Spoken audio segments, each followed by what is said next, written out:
back to the darker side of the after show with me, your host Sean, joined by co-host Lukey from ITR Boxing to discuss the episode that we've just heard, which is A Death in the Ring, the tragic tale of Ray Boom Boom Mancini versus Duk-Koo Kim.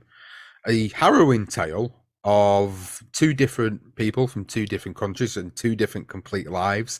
Very contrasting stories between one another. And now the dust has settled, now the episode is out there, and now we've done our entire story on this from top to bottom and the way we do our stuff here on the BTR Boxing Podcast Network. I'm genuinely interested now to know what the reaction is of yourself, Lukey, because when I bring you onto this show as the co-host, we do it on the basis that you get to listen to the episode prior to it going live, and you're able to then gather your own thoughts and feelings and opinions about what you think about these stories, what your own knowledge of them is, and your sort of historical thoughts and feelings are on it, and then in comparison to when you hear the story told in another format. And I'm just sort of interested to know what your initial reaction is to the story. Extremely sad. And it's one of those things I relate to because I'm hitting a point in my life where this is something that's very real for me, where you just have to accept things because there's no resolution. So I recommend for anyone that's out there, if you have a way of coming to terms or resolving things with people or getting those final memories with people, please do it. You know, I mean, just this last week, I lost a mentor to me, OG Bobby, and it's like, it just kind of went full circle with kind of where I've been thinking. So the episode obviously consists of a little bit of a biography on Ray Mancini, but more importantly about Duk-Koo Kim, who really not a lot of information was provided about in all the various articles throughout the years, and it was a difficult time for us to try and put together a real understanding of what Duk-Koo Kim and his life was all about and his origins and upbringings. And I think that was one of the things that was most important to me and Johnston, was to make sure we highlighted that, because people remembered him for being the guy that essentially died there in the ring. Although he dies 5 days after the fight occurs, he essentially loses his fight in the ring in more than one way. And it is a harrowing tale, really, because it's a significant moment for both Ray Mancini, for boxing, for the family of Duk-Koo Kim, and Ray Mancini's family, of course, and the implications of what happened here have been felt for such a long time, and this is why it fits the narrative of the darker side of boxing. This is why we wanted to retell this story in our way, because we felt like there was a lot of elements that sometimes documentaries don't always project across. And you know, when a documentary comes out about a certain individual or a certain story, it's always done from usually a limited perspective. Usually there's always a certain narrative behind it, and with us, we've always tried to create both sides of the story and kind of give a picture, you know, good, bad and ugly of what maybe these characters and individuals are all about. And I felt like we did that with Duk-Koo Kim and Ray Mancini, and it was pivotal because of the fact that this fight was the trajectory point of boxing changing from 15 championship rounds to 12 championship rounds, which was a significant moment in the sport. And many fighters that had fought in that era of the 15 round era that then transitioned into the 12 always maintained like how they always used to use them last 3 championship rounds to sort of, if they were a certain slower paced fighter, they'd use them last 3 championship rounds to really come on strong in the fight. So when this pivotal change happened, it was significant for a lot of fighters who had been conditioning themselves to a certain degree, and then having to change their game plan and their styles to be able to adapt to this significant change in the sport of boxing. But going back to yourself, Lukey, and going back through this story, you talk about sadness and depression, and you talk a lot about how it, you know, can easily relate to certain elements of anybody's life. But hearing more information about Duk-Koo Kim, hearing more of the stories surrounding him and his family and the origins and some of the mysterious things that sort of happened around him after he passed, the fact that the referee committed suicide in an unrelated incident, the fact that Duk-Koo Kim's mother also committed suicide, I thought was very strange incidents that occurred after this moment. And now I'm going to do what I do, where completely go on a tangent that's unrelated, but it reminded me of a movie called The Poltergeist, where like there's so many tragedies that surround that movie if you look it up, because I believe The Poltergeist is the movie where they used real bones, and then it's like actors were tormented and multiple people died from the cast, and it's like it feels like this is one of those cursed fights where the outcome created several tragedies, not a singular tragedy. It must have been difficult for the family of both of them, really, because during the course of the episode, we do, tell the story of Ray Mancini's daughter and obviously having the issues at school, and then the fact that the issues at school being teased over that fight about the fact that her dad killed somebody in the ring led to him having to then expose his family, his children to see what had actually happened. And for him it was a very difficult moment, a moment that he doesn't really want to talk about that often.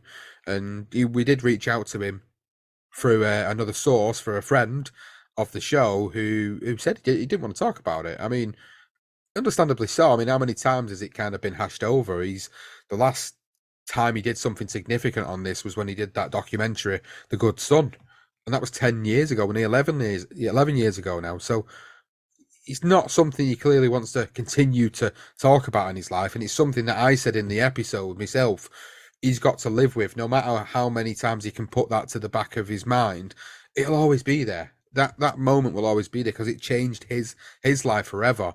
As a boxer, he was never the same again. He was never the same. He was at the height of his powers, the peak of his powers, at only 21 in the ring when this fight took place. And all the speculation about where he was going to go was just out of this world. I mean, Sugar Ray Leonard had retired for the first time at this point as well, with a detached retina. So you were losing a superstar in Sugar Ray Leonard, and you were gaining one in Ray Mancini, and then this unfortunate incident occurs, and it just completely changes the complexity of the future for Ray Mancini, his family, and the family of Duk-Koo Kim. And that's why it's just so significant, and why we really wanted to do this story in its entirety and not just sort of in parts, which is what we found some people had done previously. So going back to the career of Ray Mancini, then we always ask this age-old question about what if, and the whole what if scenario around Ray Mancini is, what if this didn't go down the way it did? Would Ray Mancini have gone on and been even more successful in his career? I mean, woulda, coulda, shoulda. Like Adrian Broner doesn't make life decisions. Would he have been the great of his era? I think that it's hard to separate any outcome when this type of tragedy happens. And look at a modern equivalent from Ohio. Charles Conwell had a tragedy with Patrick Day, and he should be fighting for a world title, but for some reason that hasn't happened. I think that when these type of things happen, it sadly overshowers a fighter. So with this particular story, then we spoke about the poignant moments of both of their boxing careers, and I think what I was sort of surprised to learn about was the really poor upbringing of Duk-Koo Kim. And I mean, I probably shouldn't have been surprised in some ways, because he was coming from a part of the world which, has its really sort of poor areas of it, like some do. And I think the sort of the poverty line that he was living on, and boxing being his escape, was quite it was a tale that I really enjoyed hearing about. It was a story that I really enjoyed hearing about, and the extracts from his own diary were really compelling, about someone who was is fighting that uphill battle to try and make it to the top of the sport of something that they enjoy doing, something that they feel they're good at, and something that is going to provide them and the family a better future. And what was, I think, more difficult to stomach throughout the course of it was, knowing where his family was at the time that he passes away. The fact that, his wife, young Me, is pregnant with his son, and his son would never obviously get to meet the father. And it was quite upsetting as a father myself. It's upsetting to sort of think about, the prospect of not being able to be there for your children. And I think that must have been a difficult thing that the son grew up with all those years. And then what we tried to do was then present the story in effect of when they do meet up all those years later, and young Me and the son do meet up with Ray Mancini and his family, and they have this sort of really nice, heartfelt, warm moments that kind of you feel like they kind of put a close to the chapter of that book. But I just think it's one of these moments in the sport that no matter how many times you try and sort of put closure to it, there'll never really truly be closure behind it because it'll be something that people just have to learn to live with, but will never get over. It's like what I was talking about earlier, how there's some things for some people, not all people, where you just have to accept that it'll never be okay. You're never going to get that moment and you're never going to get complete solace. And you just have to understand it. And it's an awful feeling. And once again, I say, dealing with this somewhat right now, as I am, really try not to ever be in that position because it's just, it can eat you alive. And what would you advise people to try and do? You know, if they're in a position like this where they've got these moments, like what do you do? How do you move forward from it? Do you ever move forward, or do you learn to live with it? I mean, honestly, like every single night I live with regret. And then when a tragedy happens, it's way worse. So it's like I probably never will come to terms with it, but it will just become more of a familiar feeling. So the longer it lasts, the more it's like, okay, that's more of a normal feeling, but it never gets better. And I think that is something that's probably really relatable for this episode, isn't it? I mean, with you in particular, like you're referring to your own personal life, and you know, if I'm looking at my own personal life and I'm bringing that into the equation, you know, I've not been in this situation like Ray Mancini went through in 1982, but every one of us has to go through life and experience death. You know, it's the loved ones, it's the older generations of your family that you lose, and sometimes that can come in generations that are past you as well. You know, some people are that unfortunate that they lose younger ones than them in the family, whether it be brothers, sisters, children. You know, it's awful. It's an awful topic to discuss, but I think it's a topic that has to be discussed because it really relates well to this particular episode and you know the thoughts and feelings of trying to get through life after such a tragic event takes place is it's hard. It's hard to go through them moments and not think about them on a regular basis. And I think for someone like a Ray Boom Boom Mancini who was trying to and did achieve what his father set out to do years before him, which was to become world champion. You know, when he eventually achieves it, he doesn't get to really enjoy that success for very long because before he knows it, he's in this fight. And the biggest respect to him for openly sitting there and saying, look, I didn't overlook this guy. I really didn't overlook this guy. I knew what I was getting into.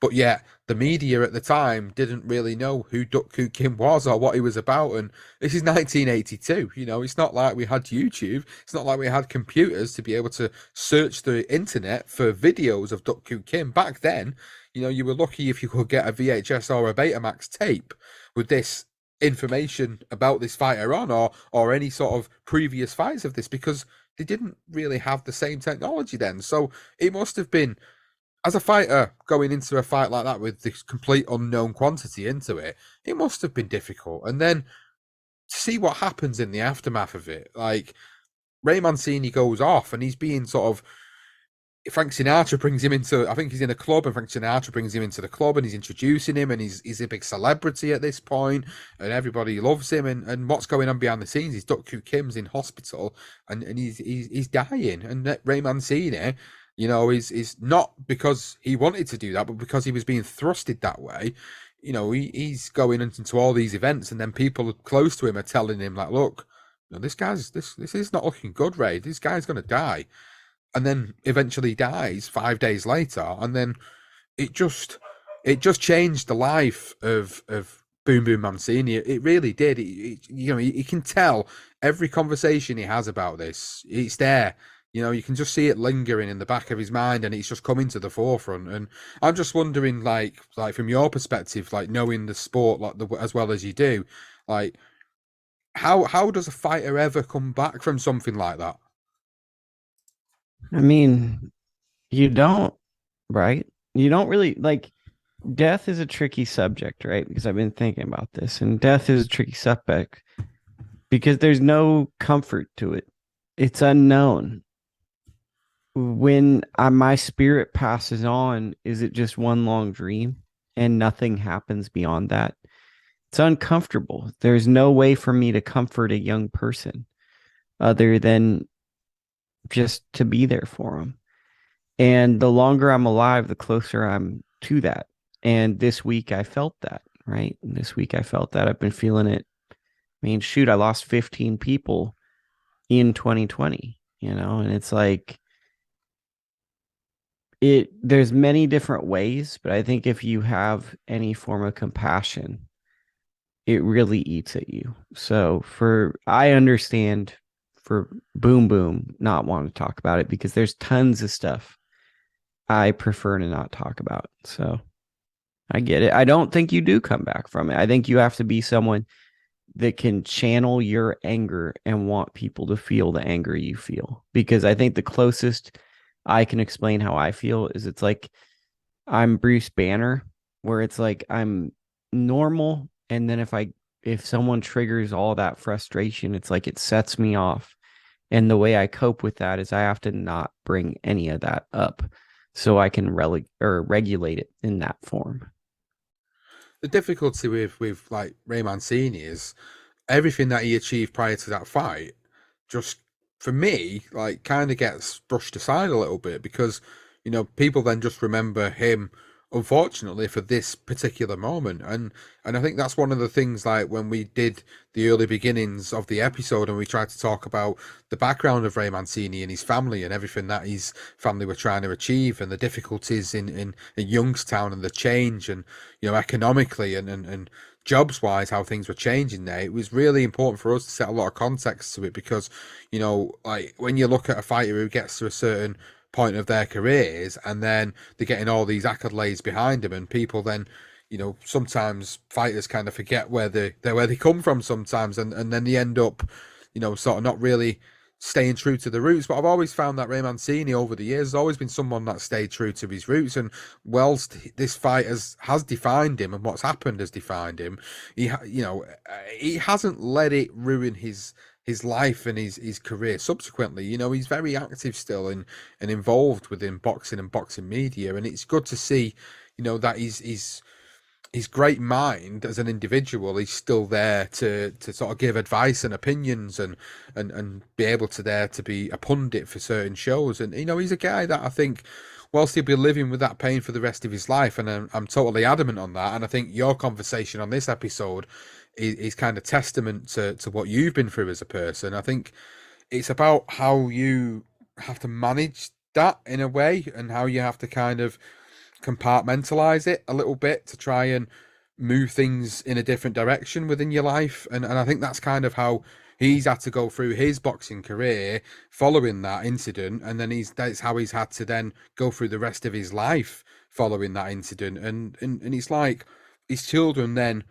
get associated with it because of the sins of their father, so to speak. And it just seems like one of them things that no matter what happens in the sport, no matter what happens in history of the sport, it's something that will be a forever moment in boxing. And it was why we wanted to do it, and it's why we wanted to bring light to it. But it was also important that we didn't forget about those that were involved. Duk-Koo Kim is remembered for being the guy that died in the ring, as opposed to being remembered for a guy that was actually seemed to be a really compassionate human being who come from a difficult upbringing and essentially clawed his way to the top. And that's the story that we wanted to tell. And I hope that you guys listening to this after show have already listened to the main show.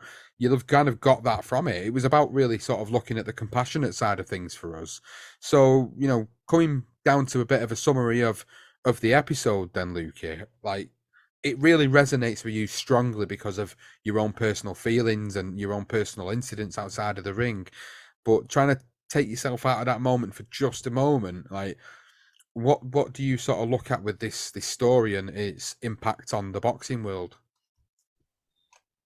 Uh, uh, Twofold. What I take out of it is words have power because a lot of Kim's build up to this fight was like using the word kill or be killed, live or die. And it really made me think about how like our words truly have more power than we think they have. I think the lasting impression on the boxing world is the sport was forever changed. And in many ways, people somewhat shame Boom Boom Mancini, one of the best fighters of his era, kind of had a stigma around him to the point where, as you said, his career never was what it should have been. And I think that's why when a guy like Kelly Pavlik came, why Mancini was so excited. Another Youngstown, Ohio fighter coming out. And yeah, I mean, it's kind of like the boxing version of Len Bias's story in basketball, where it's just truly sad. It's just an American tragedy.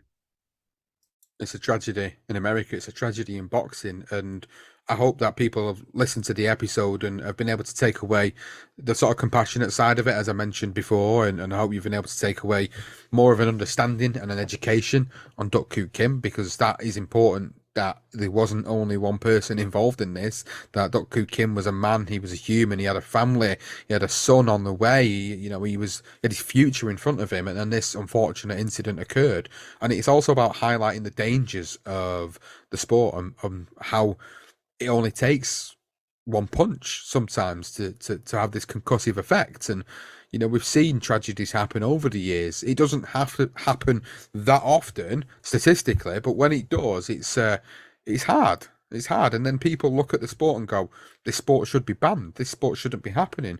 But then statistically, you look over the years of the amount of people it's happened to, it's very, very minimal in percentage in comparison to the amount of fights that actually take place.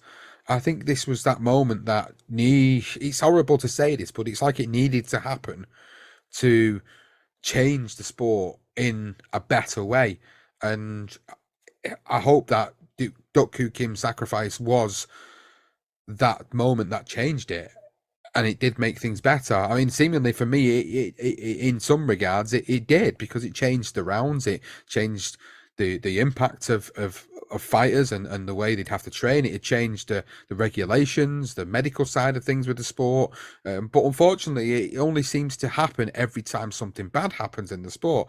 There's not a lot of proactivity that goes on. It's always reactive moments like that make things change. I mean, it's happened in the UK a couple of times with fighters that have had the same incident. Nowhere near as at the level as Ray Boom Boom Mancini, but it has happened here in the UK on a couple of occasions. There was a fighter that fought Chris Eubank Jr. a few years ago, Nick Blackwell, and he had a sustained punishment throughout the course of the fight against Eubank Jr. and ended up in a coma. He ended up recovering from it, but because of his need and love for this sport, decided to go back in for sparring when he felt things had got better, and ultimately injured himself again.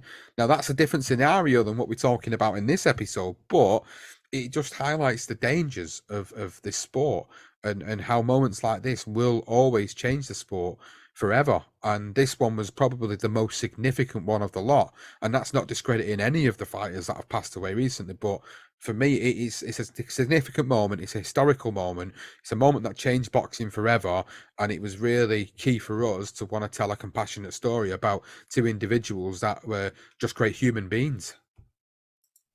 Yeah, it's hard. It's hard because I just wish the guy didn't have to die. And I know no one I know Boom Boom didn't want that to happen either. It's hard to deal with the outcome and the result. So the result of the sport being safer, that's great, but just absolutely stinks that the guy died. Yeah, I agree. It's certainly a harrowing moment and a difficult moment, and um, deepest sympathies always go out to those that have lost loved ones in general, but in this sport, even greater, because we forget how much these guys are putting themselves at risk every single time they step into that ring. Every single time. And well, sometimes you can be overly critical of a fighter. You don't realize that actually, every time these guys go in, they're putting themselves on the line, and it only takes one punch in the wrong place at the wrong time, and that's it. It's good night Vienna for them, and it's harsh. It's a harsh reality of the situation, and it shouldn't take something like this to create change. And I think that's one of the things me and Johnson talked about in one of our recent episodes, the boxing wish list, where we talked about making boxing safer. How can they do it? And coming up with ideas of how to do it. And I think this is a proactive conversation that needs to happen more often. but it doesn't. It only happens when something like that happens, and that's the shameful part of the sport, and that's the seedy part of the sport that just doesn't really cater to the safety of boxers all the time when it needs to. And I'm not saying like the governing bodies, the control, the organisations don't do it, because they do. They have things in place to do that. But there's definitely more that could be done. There's always more that could be done to create better safety in this sport. And I think this episode, whilst it goes back through a historical story, it certainly brings a lot of emotion back to a time of when this has happened in more recent times. I mean, the crappy thing about boxing is nothing ever changes unless money is affected. So if the money's not affected, the human rights, the equitable treatment, it never comes to light unless it impacts people's money. And that's kind of the sad truth of boxing. It'll happen time and time again. Well, with that in mind, it's been a quite harrowing episode and a sad one and a difficult one for you, Lukey, with it being so personalised to yourself. And I appreciate you coming on and obviously speaking to us and co-hosting this episode, a more difficult one for you to talk about the story of Ray Mancini and Duk-Koo Kim. And for those that enjoyed the story and the way the story was told, thank you for listening. Thank you for downloading. Thank you for tuning in. And, you know, if you've got any thoughts, feelings, and opinions on that, and obviously this show and anything that Lukey, you may have said in this show, anything that they can relate to with you, please just get in touch at the Darker Side of Boxing podcast, darker_side_pod on Twitter, or you can get in touch with Lukey at Lukey Boxing, and you can find his channel, ITR Boxing. He does a lot of great stuff on there. So please make sure you are subscribing and tuning into everything that he's doing as well. Some great stuff, some great synopsis of shows, and some great analysis of big fight reactions and everything that you do on there. It's great stuff, and it's really appreciated you being the co-host of this show. And I hope everybody listening has enjoyed the episode, even though it's a darker one, a difficult one. I hope you've enjoyed it, and I hope you can take something away from it and sort of implement it into your own lives and sort of realise the compassion side of what we've talked about here today. But with that in mind, Lukey, big thank you to you, big thank you to everybody listening, and we hope you've enjoyed this episode of The Darker Side of the After Show.